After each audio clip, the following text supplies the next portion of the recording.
হাদিস শরীফে আছে এক সাহাবী ২০ মাখানো গোশত খেয়ে সাহাবী শহীদ হয়ে গেলেন, সাহাবীর মরণ হয়ে গেল।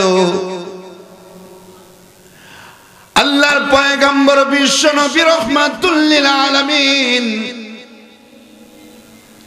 জিহ্বায় গোশতের টুকরা রাখলেন, এ থেকে আওয়াজ বের হইল, নবী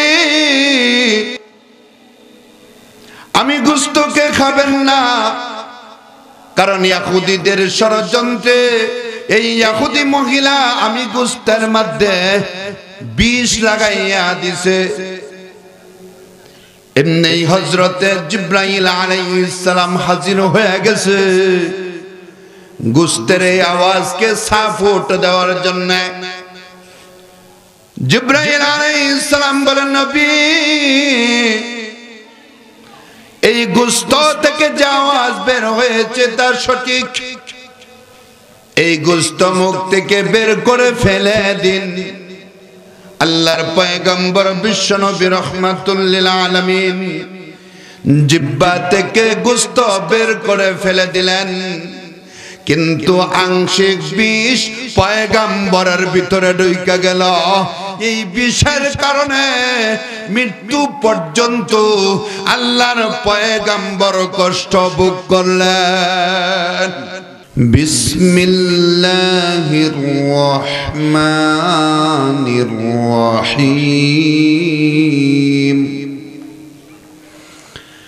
قل أعوذ برب الفلق من شر ما خلق ومن شر غاسق إذا وقب ومن شر النفاثات في العقد ومن شر حاسد إذا حسد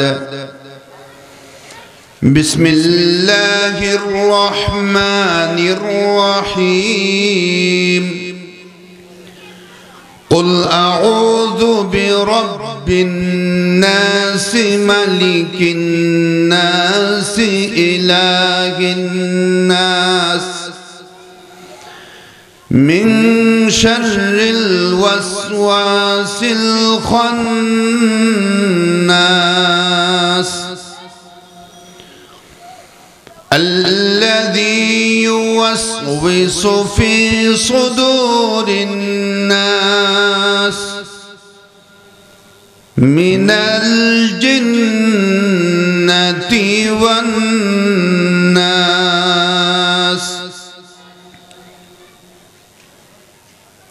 صدق الله العلي العظيم وصلى الله تعالى على خير خلقه محمد وعلى آله وأصحابه أجمعين بلغ العلا بكماله كشف الدجى بجماله حسنت جميع خصاله صلوا عليه وآله रुखसर से बुर्का का जरा पर्दा उठा दो लिल्लाहि मुझे हुस्न खुदा दाद दिखा दो ऐ बहर करम सदका हुसैन इब्न अली का प्यासा हो मुझे शरबत दी दार पिला दो मैं दूर हो मजे बुर हो ऐ सैयद आलम पैर दिखाते नहीं आवाज सुना दो बलगल उला बिकमालिही कशफत दुजा बिजमालिही हसनत जमीअ खिसालिही सल्लु अलैहि व आलिही साहिल से लगा दे मेरे इश्क का सफीना साहिल से लगा दे मेरे इश्क का सफीना आँखों से दिखा दे मुझे मक्का व मदीना कुदरत की तमाशा है मदीना की गली में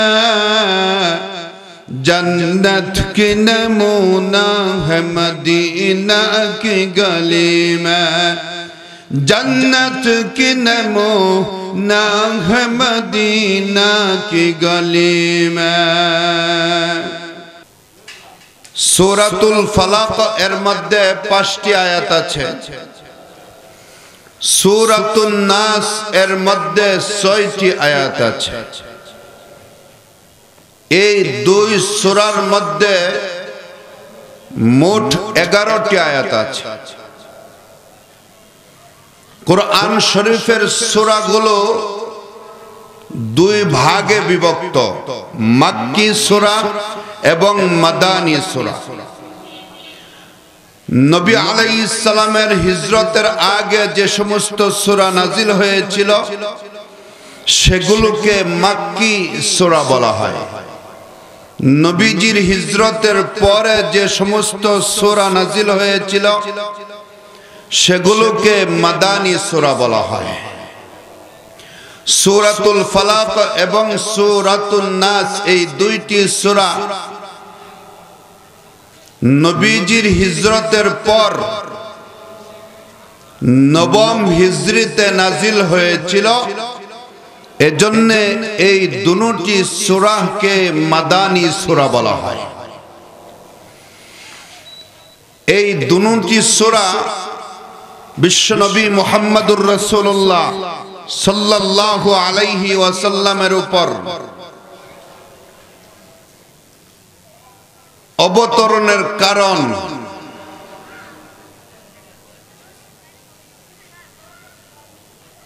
যাকে তাফসীর কারকদের ভাষায় শানে নজুল বা সবাবে নজুল বলা হয়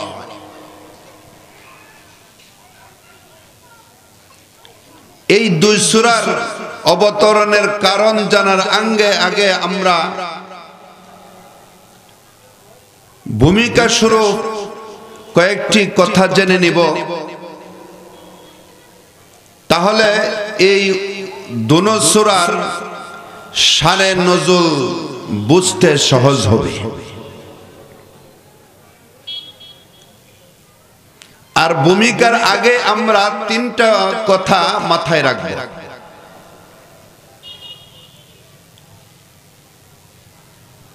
আজকে আমার এই দুটি সূরাকে সামনে রেখে মূল আলোচনা তিনটি উভয় সূরার শানে নজুল অবতরণের প্রেক্ষাপট 1 নাম্বার 2 নাম্বার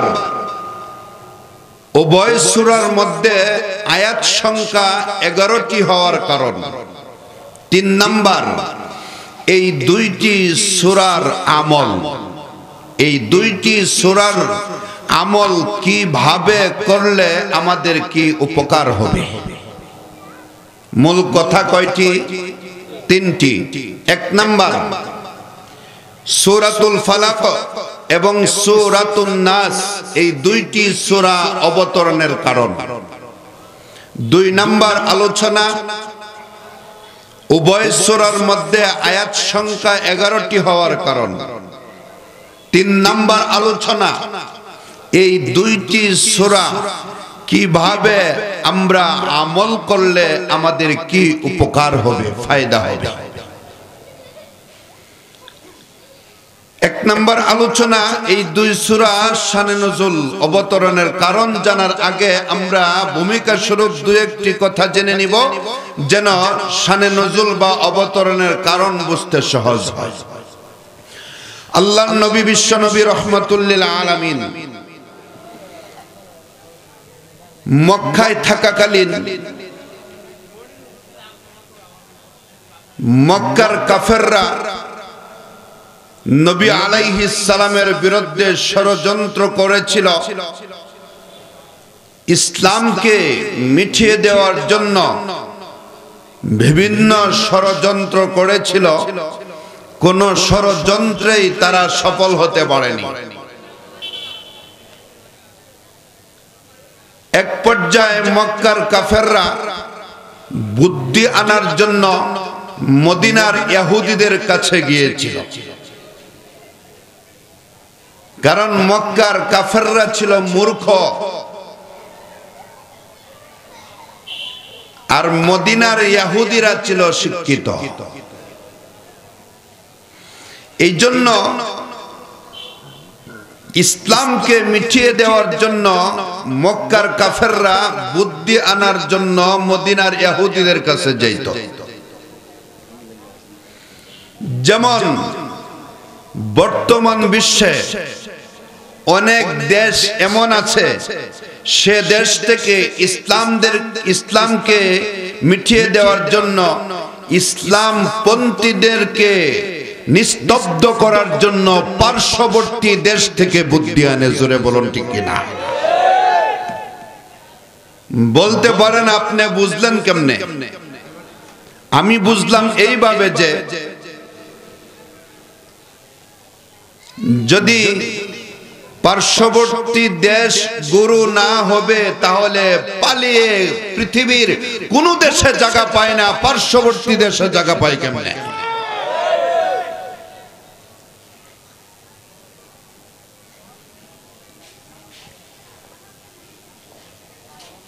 কয় যে যায় নামাজ তসবিহ কোরআন শরীফ বলে সাথে করে লয়ে গেছে।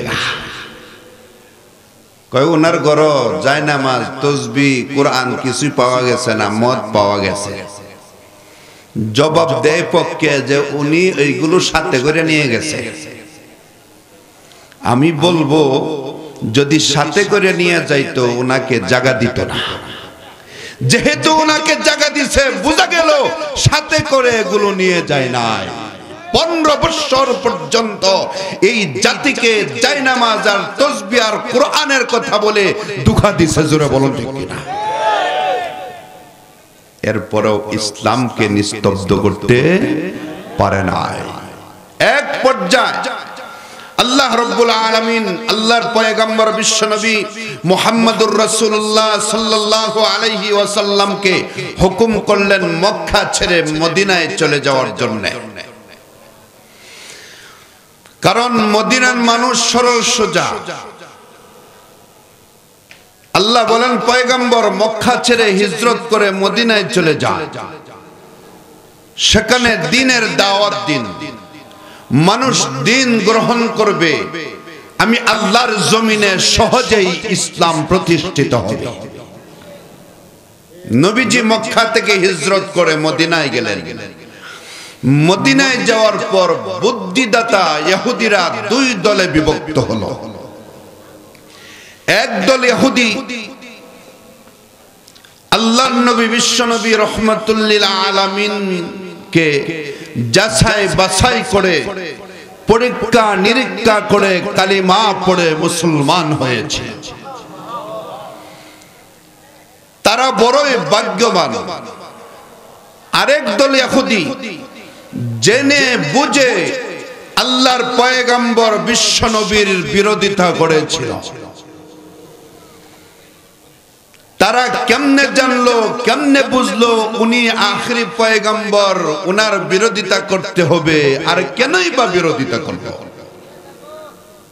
আল্লাহ তাআলা কোরআনে বলেন ইয়াজিফুনাহু কামা ইয়াজিফুনা আবনাআহুম।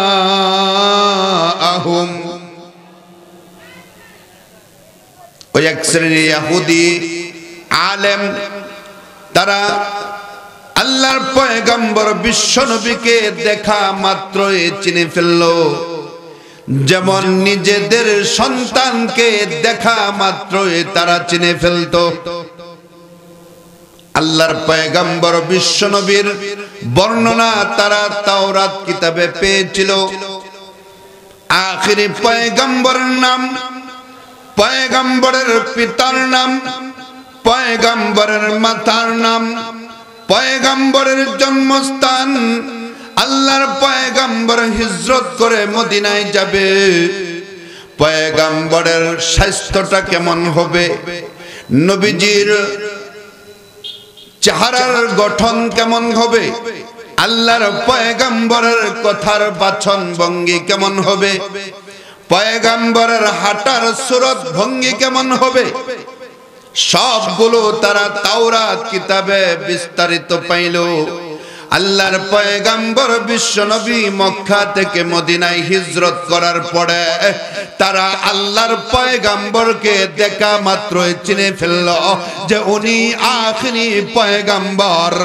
এরপরেও তারা পয়গম্বরের পরিচয় গোপন রাখলো, আল্লাহর পয়গম্বরের পরিচয় সমাজে ধরে তোলা নাই।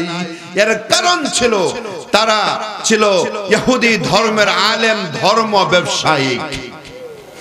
তারা যদি পয়গম্বরের পরিচয় সমাজে ধরে তুলে তাহলে নিজেদেরও তো কালিমা পড়ে মুসলমান হতে হবে, আর অন্য ইহুদিরাও কালিমা পড়ে মুসলমান হয়ে যাবে। তখন ওই ইহুদি ধর্মগুরু, ইহুদি ধর্মের আলেমরা তাদের ইনকাম সোর্স বন্ধ হয়ে যাবে, নিজেদের ইনকাম সোর্স বন্ধ হয়ে যাবে। এই জন্য তারা বিশ্ব নবীর পরিচয় গোপন রেখেছিল এবং নবীজির বিরোধিতা করতে শুরু করেছিল। যেমন বর্তমান বিশ্বে, বিশেষ করে আমাদের বাংলাদেশে কিছু ভণ্ড আর প্রতারক আছে। ওরা জানে আলেম ওলামা সত্য, ওরা জানে মসজিদ মাদ্রাসা সত্য, ওরা জানে কোরআন হাদিস সত্য, ওরা জানে কোরআন এবং হাদিসের শিক্ষা সত্য। এরপরেও এগুলোর বিরোধিতা করে নিজেদের পকেট গরম রাখার জন্য যদি বলে এগুলো সত্য, তাহলে মানুষ এগুলোর দিকে ছুটে যাবে। তাদের উরসের মধ্যে ছাগল, গরু আর মহিষের ব্যবসা বন্ধ হয়ে যাবে। জোরে বলুন ঠিক কিনা? তদ্রূপ এক শ্রেণীর ইহুদিরা নিজেদের স্বার্থ রক্ষা করার জন্য আল্লাহর পয়গম্বর বিশ্ব নবীকে চিনার পরেও পয়গম্বরের পরিচয় তারা গোপন করলো। শুধু পরিচয় গোপন করে নাই, তারা আল্লাহর পয়গম্বর বিশ্ব নবীর উপরে বিভিন্ন ষড়যন্ত্র শুরু করলো। কোন ষড়যন্ত্রেই যখন তারা সফল হতে পারেনি, তখন শেষ পর্যন্ত তারা আল্লাহর পয়গম্বর বিশ্ব নবী রহমাতুল লিল আলামিনকে দুনিয়া থেকে বিদায় করার চেষ্টা করা শুরু করলো।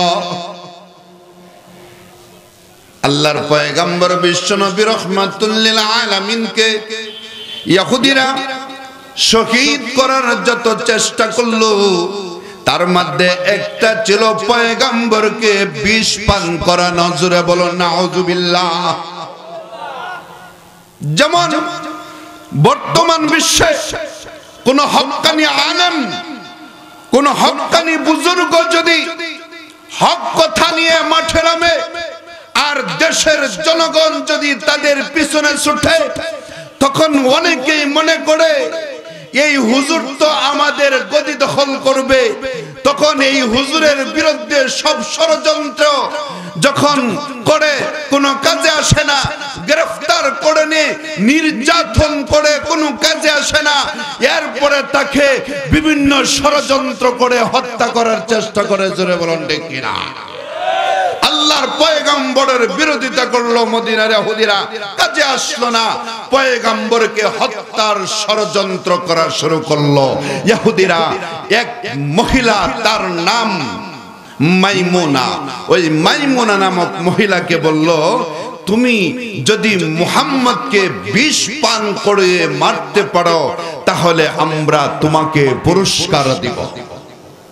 কারণ ইহুদিরা জানে আমরা যদি মুহাম্মদকে গোশতের সাথে বিষ মিশ্রিত করে খাওয়াইতে চাই তাহলে আমরা ধরা পড়ে যাব, সন্দেহের কারণ হব।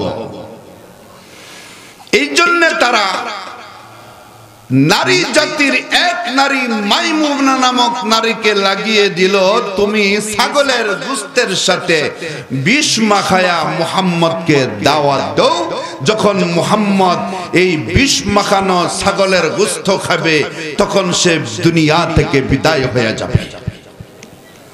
একদিকে আমাদের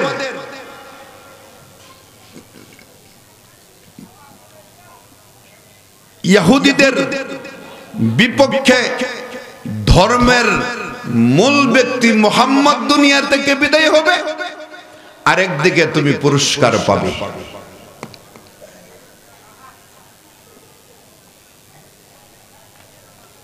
আল্লাহর পয়গম্বর বিশ্বনবী রাহমাতুল লিল আলামিনকে মাইমুনা নামক ইহুদি দাওয়াত দিল, পয়গম্বর আমি একজন গৃহিণী, আমি আপনাকে অত্যন্ত মহব্বত করে ভালোবাসি, আপনার কাছে আমি আসতে পারি না, মন চায় আপনাকে একবেলা দাওয়াত খাওয়াইতে, কিন্তু অতটুক সুযোগ আমার হয়ে ওঠে না। ওগো আল্লাহর পয়গম্বর, আজকে আমি ইচ্ছা করলাম আপনাকে দাওয়াত খাওয়ানোর জন্য। আল্লাহর পয়গম্বর বিশ্বনবী ইহুদি মহিলা মাইমুনার দাওয়াত গ্রহণ করলেন। এখানে একটা প্রশ্ন, পয়গম্বর একজন বিশ্বনবী হয়ে ইহুদি মহিলা বিধর্মীর দাওয়াত গ্রহণ করলেন কেন?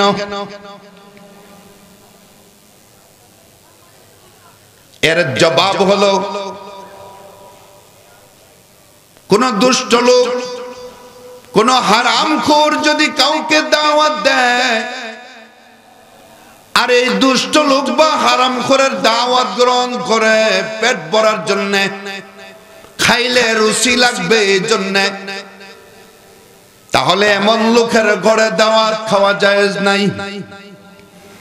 কিন্তু যদি দ্বীনের স্বার্থে, ইসলামের স্বার্থে দাওয়াত গ্রহণ করে তাহলে জায়েজ আছে। বলে দ্বীনের স্বার্থ আর ইসলামের স্বার্থ কি? দাওয়াত খাওয়ার জন্য গেল বা দাওয়াত গ্রহণ করার আগে বলল, দাওয়াত দিয়েছ আমাকে, তুমি নামাজ পড়নি? না, আমি তো নামাজ পড়ি না। তাহলে তোমার দাওয়াত গ্রহণ করব না। আগে তুমি ওয়াদা দাও নামাজ পড়বে, তাহলে দাওয়াত গ্রহণ করব। ওয়াদা দিল, হুজুর আমি ওয়াদা দিলাম নামাজ পড়ব। তোমার স্ত্রী নামাজ পড়েনি? না, আমার স্ত্রী নামাজ পড়ে না। আগে ওয়াদা দাও স্ত্রীকে নামাজের হুকুম করবে। হুজুর ওয়াদা দিলাম স্ত্রীকে নামাজের হুকুম করব। সুদ খাওনি?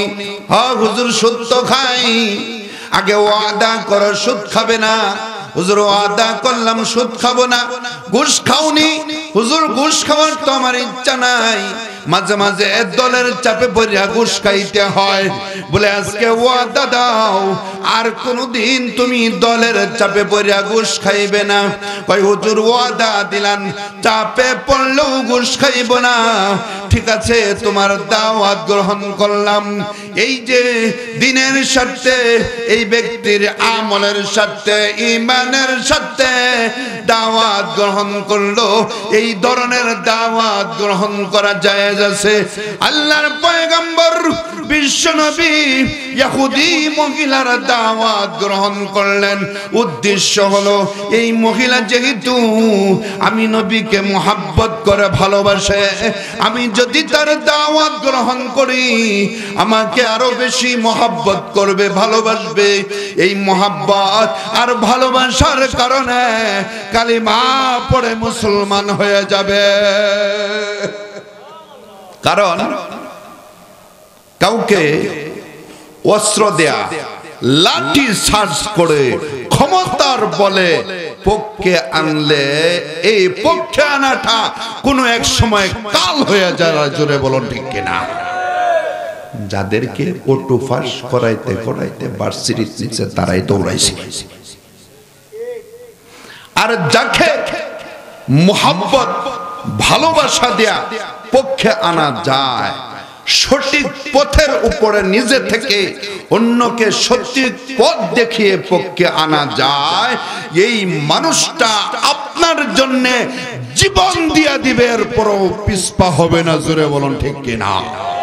ঠিক কাফেরদের অবস্থা ছিল এরকম, আর নবীর অবস্থাও এরকম ছিল। নবী আলাইহিস সালাম সাহাবায়ে একরামকে আদর্শ দেখিয়ে, সুন্দর ব্যবহার দেখিয়ে ইসলাম গ্রহণ করাইছেন। এই জন্য সাহাবীরা নবীজির জন্য জীবন দেওয়ার জন্য প্রস্তুত ছিল, তৈরি হওয়া ছিল। আল্লাহর পয়গম্বর বিশ্বনবী রাহমাতুল লিল আলামিন এই কারণে ইহুদি মহিলার দাওয়াত গ্রহণ করলেন। আমার সুন্দর আদর্শ দেইখা, ইসলামের নীতি দেইখা যদি সে কালিমা পড়ে মুসলমান হয়ে যায়, পয়গম্বর রাহমাতুল লিল আলামিন একা দাওয়াত খাইতে যান নাই, পয়গম্বরের সাথে আরো কয়েকজন সাহাবীকে নিয়ে গেছেন। এখানে আরেকটা প্রশ্ন হাদিসের মধ্যে আছে, কেউ যদি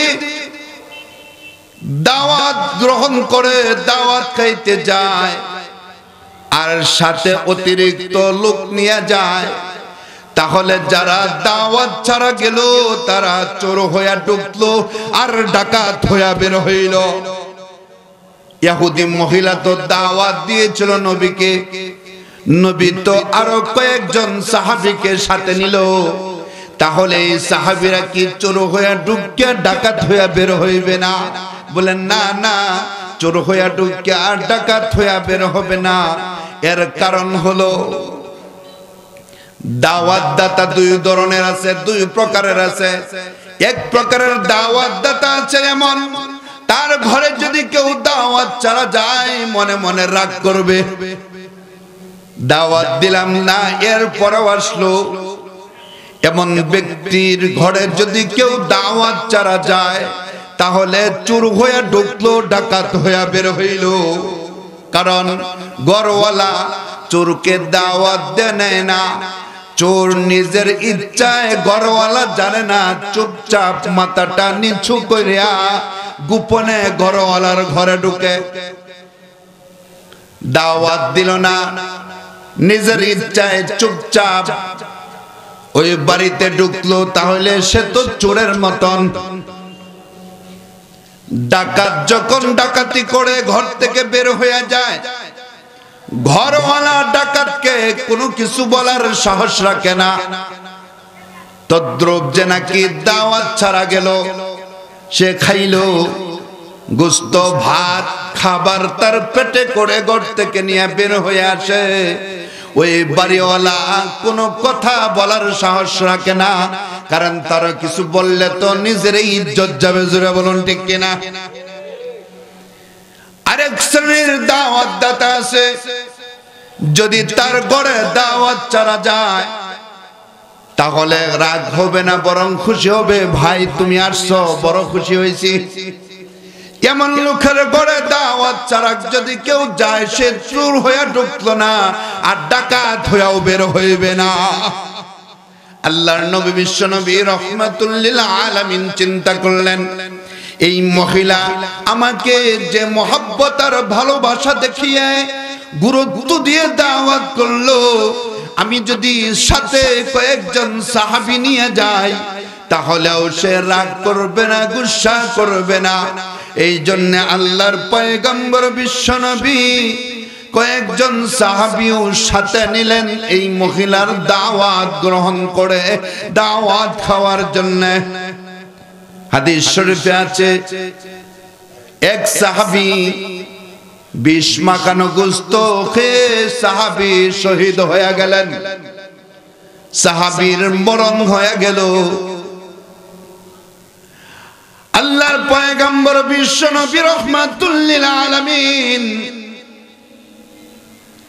জিহ্বায় গোশতের টুকরা রাখলেন, এটা থেকে আওয়াজ বের হইল, নবী আমি গোশতকে খাবেন না, কারণ ইহুদিদের ষড়যন্ত্রে এই ইহুদি মহিলা আমি গোস্তের মধ্যে বিষ লাগাইয়া দিছে।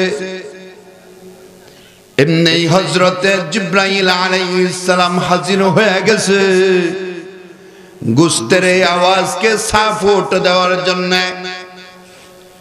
জিবরাইল আলাইহিস সালাম বলেন, নবী এই গোস্ত থেকে যে আওয়াজ বের হয়েছে তা সঠিক, এই গোস্ত মুখ থেকে বের করে ফেলে দিন।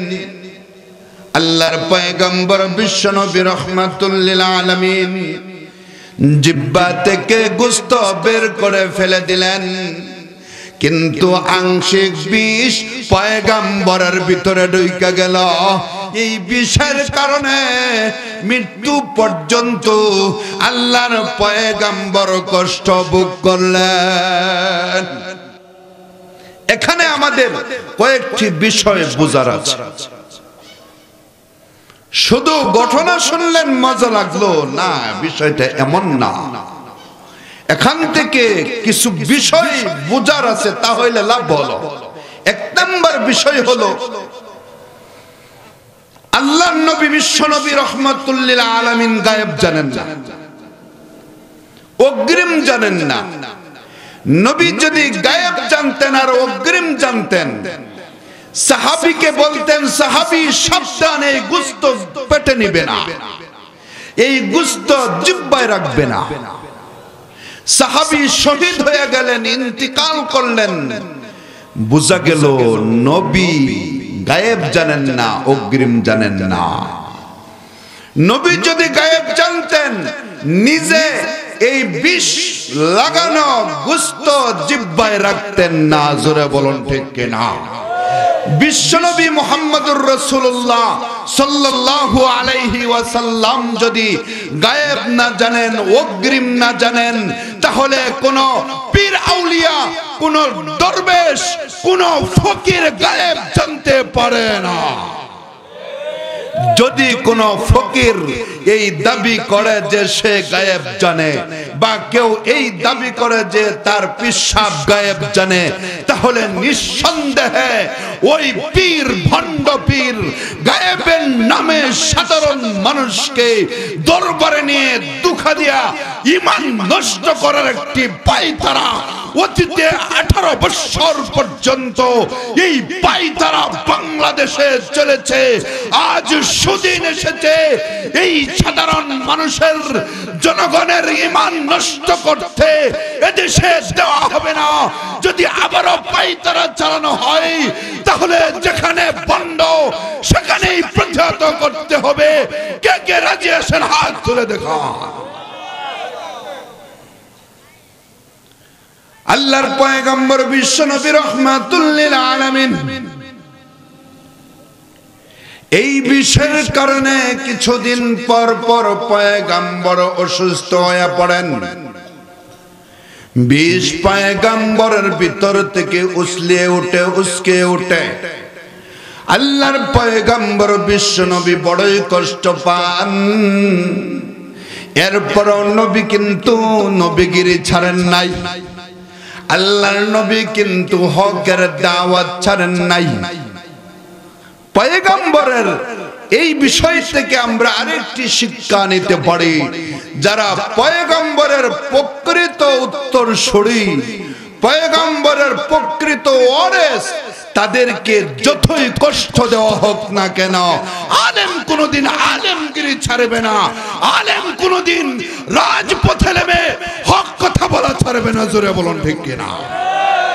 এই জন্য দেখা যায় জেলখানাতে বাইরে আরো বেশি কইছি।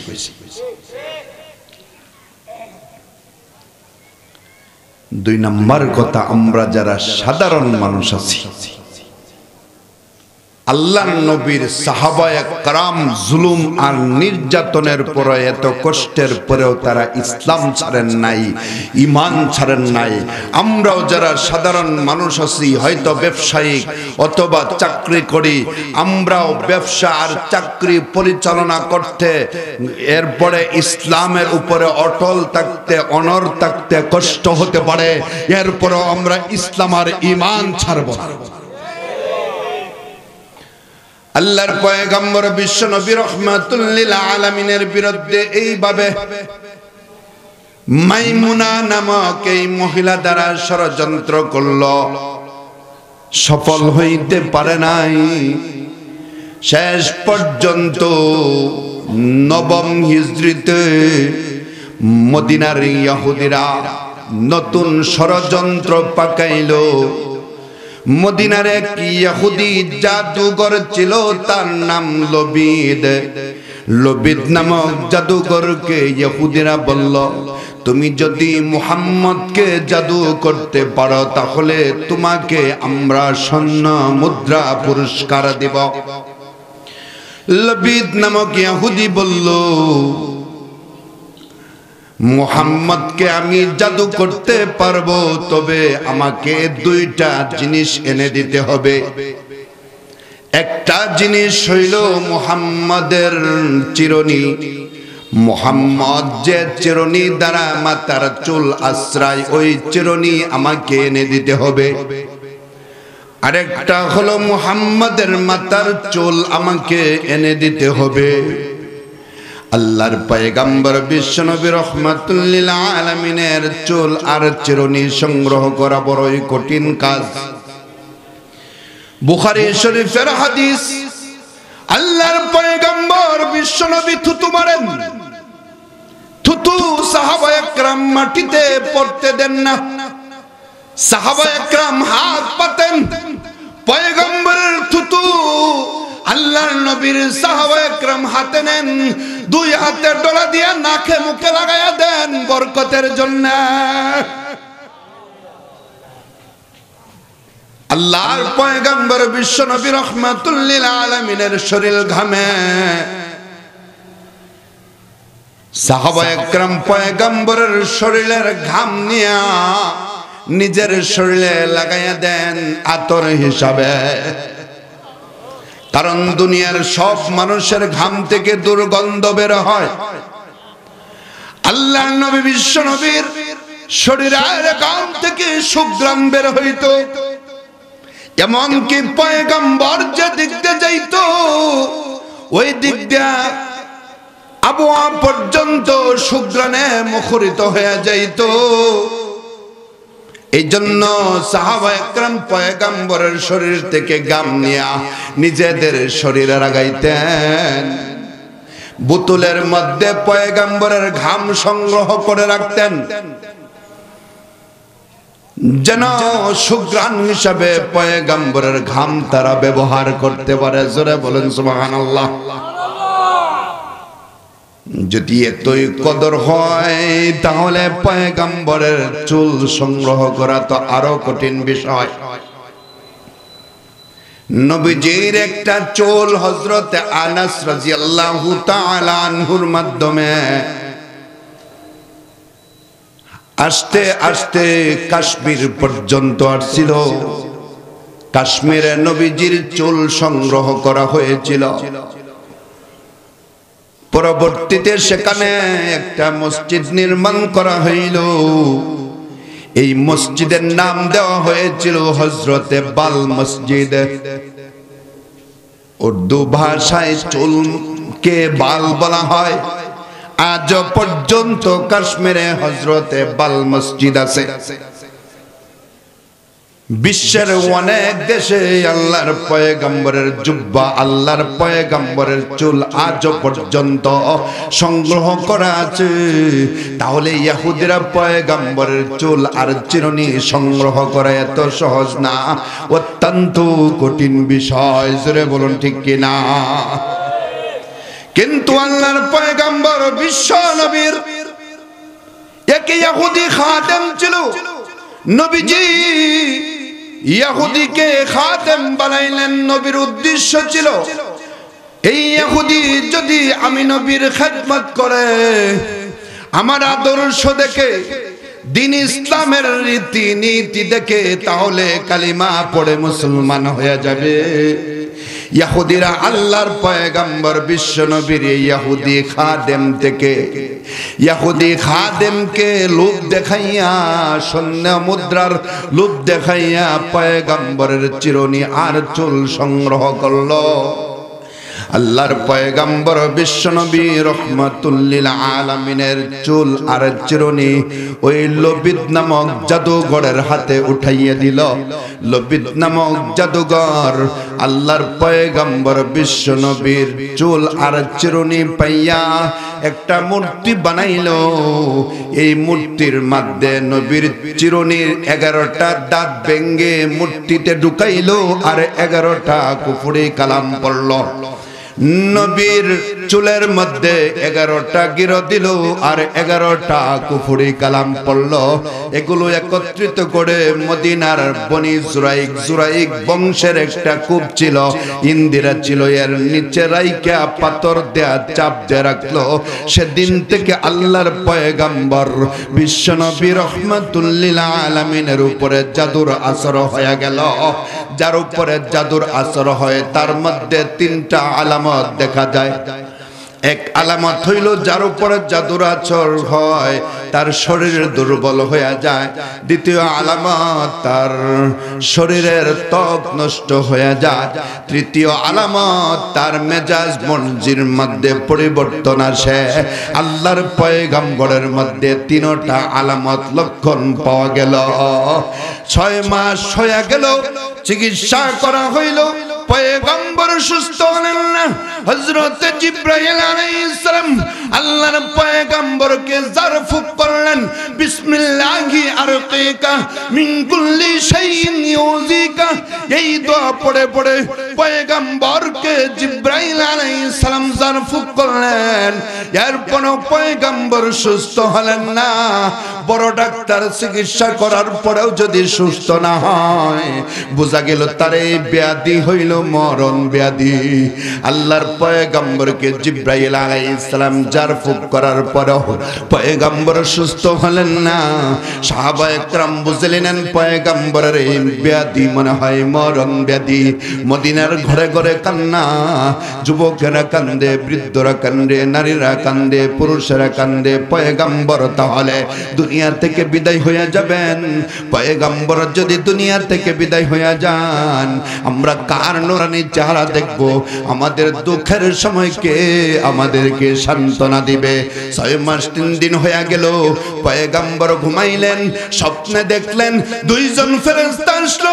একজন ফেরেশতা পয়গম্বরের মাথার কাছে দাঁড়াইলো, আরেকজন ফেরেশতা পয়গম্বরের পায়ের কাছে দাঁড়াইলো। মাথার কাছের ফেরেশতা প্রশ্ন করে, পয়গম্বরের কি হলো রে? পায়ের কাছের ফেরেশতা জবাব দেয়, পয়গম্বরকে জাদু করা হয়েছে। মাথার কাছের ফেরেশতা প্রশ্ন করে, পয়গম্বরের কেমনে জাদু করা হইল? পায়ের কাছের ফেরেশতা জবাব দেয়, ইহুদিদের ষড়যন্ত্রে নবীদের খাদেম, ইহুদি খাদেম নবীর চুল আর চূর্ণি সংগ্রহ করলো। লবিদ নামক জাদুঘর মূর্তি বানাইয়া নবীর চিরুনির 11টা দাঁত ভেঙ্গে মূর্তির মধ্যে ঢুকাইলো। 11টা কুফরি কালাম পড়লো। নবীর চুলে 11টা গিরো দিল, 11টা কুফরি কালাম পড়িয়া ফু দিল। এইভাবে কুফরি করিয়া বনি জুরাইক বংশের কূপ ইন্দিরার নিচে রাইকা পাথর দেয়া চাপ দিয়ে রাখলো। আল্লাহর পয়গম্বর বিশ্বনবী ঘুম থেকে উঠে বলেন, আলী আমাকে জাদু করা হয়েছে। জুরাইক গোত্রের কূপের নিচে জাদু আছে, উঠাইয়া আনো। হযরত আলী সেই কূপের কাছে গেলেন, গিয়া দেখেন কূপের পানি লাল বর্ণের হয়ে গেছে। আল্লাহর নবী বলেন, আলী এই পানি সাদা ছিল, জাদু মন্ত্রের কারণে এর রং পরিবর্তন হয়ে গেছে। লক্ষ্য করে দেখো, আমি নবীর শরীরের ত্বকের মধ্যেও পরিবর্তন আসছে। আল্লাহর পয়গম্বর বিশ্বনবী তো জানেন না কেমনে এই জাদু ধ্বংস করতে হবে। নবীজি ওহির অপেক্ষা। আল্লাহ তাআলা বলেন, ওয়া মা ইয়ানতিকু আনিল হাওয়া ইন হুয়া ইল্লা ওয়াহয়ুন ইউহা। মুহাম্মদ হারগিজ না গুফতা তা না গুফতা জিবরাইল হারগিজ না গুফতা তা না গুফতা রব্বুল জলিল। হযরত জিবরাইল আলাইহিস সালাম হাজির হয়ে গেছে। ওগো আল্লাহর পয়গম্বর, পয়গম্বর আল্লাহ তাআলা আমাকে দুইটা সূরাতে পাঠাইছেন। প্রথম সূরার নাম সূরাতুল ফালাক, এই সূরার মধ্যে 5টি আয়াত। দ্বিতীয় সূরার নাম সূরাতুন নাস, এই সূরার মধ্যে 6টি আয়াত। দুই সূরার মধ্যে মোট 11টি আয়াত আছে। ওগো পয়গম্বর, এই দুই সূরার আমল যদি করুন তাহলে 11 জাদু মন্ত্র ধ্বংস হয়ে যাইবে। কিন্তু আল্লাহর পয়গম্বরকে জিবরাইল আলাইহিস সালাম শিখায় দিলেন, পয়গম্বর এক একটা আয়াত পড়ুন আর সুই থেকে চিরুনির এক একটা দাঁত টান দিয়ে বের করুন। পয়গম্বর এক একটা আয়াত পড়েন আর মুট্টি থেকে এক একটা চিরুনির এক একটা দাঁত টান দিয়ে বের করেন। সে সময় পয়গম্বর নিজের কলিজায় আঘাত পান। এতই কঠিন জাদু করা হইল। পয়গম্বর এক একটা আয়াত পড়েন আর চুলের গিরার মধ্যে ফু দেন, গিরা খুললে যায়। 11টা আয়াত পড়লেন, 11 গিরায় ফু দেন, গিরা খুললে গেল। জিবরাইল বলেন, পয়গম্বর দুই হাতের মধ্যে ফু দিয়ে মাথার থেকে 2টা হাত টানিয়া পায়ের তালু পর্যন্ত নেন। নবী তাই করলেন। এই আমল করার কারণে 11 আয়াতের বরকতে 11 জাদু মন্ত্র ধ্বংস হয়ে গেল। আল্লাহর পয়গম্বর সুস্থ হয়ে গেলেন। বলছিলাম 3টা কথা। 1 নাম্বার কথা গেছে গা, ইহুদিদের এই জাদু নামক ষড়যন্ত্রকে ধ্বংস করার উদ্দেশ্যে আল্লাহ সূরাতুল ফালাক আর নাস নাজিল করলেন। আর 2 মিনিট। আর 11 আয়াত নাজিল করলেন, এটা দ্বিতীয় আলোচনা ছিল। 11 আয়াতের হিকমত আর রহস্য হলো 11 জাদু মন্ত্র ধ্বংস করা। 3 নম্বর আলোচনা ছিল এই 2 সূরার আমল। অবশ্যই আমরা এই 2 সূরার আমল বুঝতে পেরেছি। আল্লাহর পয়গম্বর বিশ্ব নবী বলেন, কোন উম্মত যদি ফজরের নামাজ পড়ে সূরাতুল ফালাক আর সূরাতুল নাস পড়ে শরীরে ফু দেয়, মাগরিব পর্যন্ত তার শরীর বন্ধ হয়ে থাকবে। মাগরিবের নামাজ পড়ে যদি আবার সূরাতুল ফালাক আর সূরাতুন নাস পড়ে শরীরে ফু দেয়, ফজর পর্যন্ত তার শরীর বন্ধ হয়ে থাকবে। কোন জিন পড়ে কোন জাদু মন্ত্র তাকে আসর করতে পারবে না। আসর যদি করেও তাহলে এই আমলের কারণে আসর ধ্বংস হয়ে যাবে। এখন অনেকে দেখবেন কয় এই কোরআন শরীফ আস্তে আস্তে কাম হয় আর কুফরিটা তাড়াতাড়ি কাম হয়। এই এক কাম কয়, যা ফকিরের কাছে যা, কয় কিনা? এই কথা যদি কেউ বলে তার ঈমান নষ্ট হয়ে যাবে। কারণ কোরআন হইল আল্লাহর কালাম আর এই জাদু মন্ত্র হইল শয়তানের কালাম, যা ফকিরদের কাছে আছে। শয়তানের কালাম থেকে যদি কেউ আল্লাহর কালামকে শক্তিশালী মনে করে তাহলে ঠিক আছে, আর আল্লাহর কালাম থেকে যদি শয়তানের কালামকে শক্তিশালী মনে করে ঈমান থাকবে? এই মেয়ে সর্দি লাগছে, কই যে আতরের দোকানে কই বালা আতর দিন, আতর দিছে, কই মেয়ে আতর গ্রান নাই, আতর ফোসা না, তার নাক পোসা। কোরআনের জায়গায় কোরআন আছে, তোমার জবান পোসা। মিথ্যা বলতে বলতে মুখটারে পচায়া ফেলছে। হুজুরের মুখ ঠিক থাকলেও তোমার কলব ঠিক নাই, পূর্ণ 100% বিশ্বাস নিয়ে যায় না। এই বিশ্বাসের ত্রুটি, হয়তো জবানের ত্রুটি অথবা বিশ্বাসের ত্রুটি। যদি জবান ঠিক থাকে তাহলে কমপক্ষে বিশ্বাসের ত্রুটি আছে।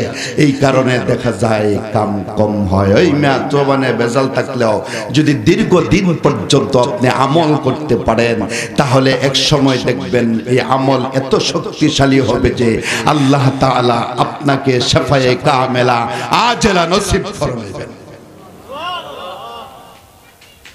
অন ছোট বাচ্চারে কি করবেন? এরা তো পড়তারে না। আল্লাহর পয়গম্বর বিশ্বনবী এই 2 সূরা নাজিল হওয়ার পরে সূরাতুল ফালাক আর সূরাতুন নাস পড়ে হযরতে হাসান আর হুসাইনের শরীরে ফু দিতেন। হযরতে হাসান আর হুসাইনের শরীর বন্ধ হয়ে থাকতো আমরা এখান থেকে শিক্ষা নিতে পারি। আমাদের যে ছোট বাচ্চারা আছে তাদেরকে আমরা সূরাতুল ফালাক সূরাতুন নাস পড়ে ফু দিব, সকালে দিব সন্ধ্যা পর্যন্ত শরীর বন্ধ, সন্ধ্যায় দিব ফজর পর্যন্ত শরীর বন্ধ।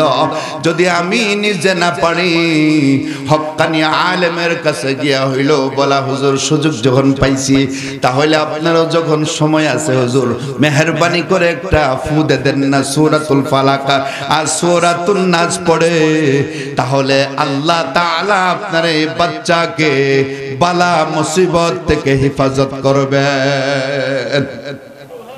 পরে বাচ্চা আর একটু বড় হইলে মক্তবে ভর্তি করবেন, নুরানি মাদ্রাসায় ভর্তি করবেন। এই যে ভর্তি করলেন, সকালে পড়বে সন্ধ্যা পর্যন্ত, সে সব বালা মুসিবত থেকে মুক্ত। সন্ধ্যায় পড়বে ফজর থেকে বালা মুসিবত থেকে মুক্ত। এমনকি অভিভাবককেও আল্লাহ বালা মুসিবত থেকে মুক্তি দান করেন। এক হাদিসে আছে নবীর দুই সাহাবী, এক সাহাবী নবীর দরবারে কোরআন শিখে দিন শিখে, আরেক সাহাবী সে কাজ করে মাঠে। যে সাহাবী কাজ করে সে নবীর দরবারে এসে বলে, হে আল্লাহর রাসূল, আমি খেতে আমি মাঠে কাজ করি, আমার ভাই আপনার দরবারে দিন শিখে কোরআন শিখে আমাকে কাজে সহযোগিতা করে না। নবীজি বলেন, তোমার যে ভাই আমার কাছে দিন শিখে, আমার দরবারে দিন শিখে কোরআন শিখে, আল্লাহ এই জন্যে তাকে হেফাজত করবেন, তার জিন্দেগির মধ্যে বরকত দান করবেন। তোমাকে হেফাজত করবেন, তোমার জিন্দেগিতে বরকত দান করবেন, তোমার কাজে বরকত দান করবেন, তোমার সংসারে বরকত দান করবেন।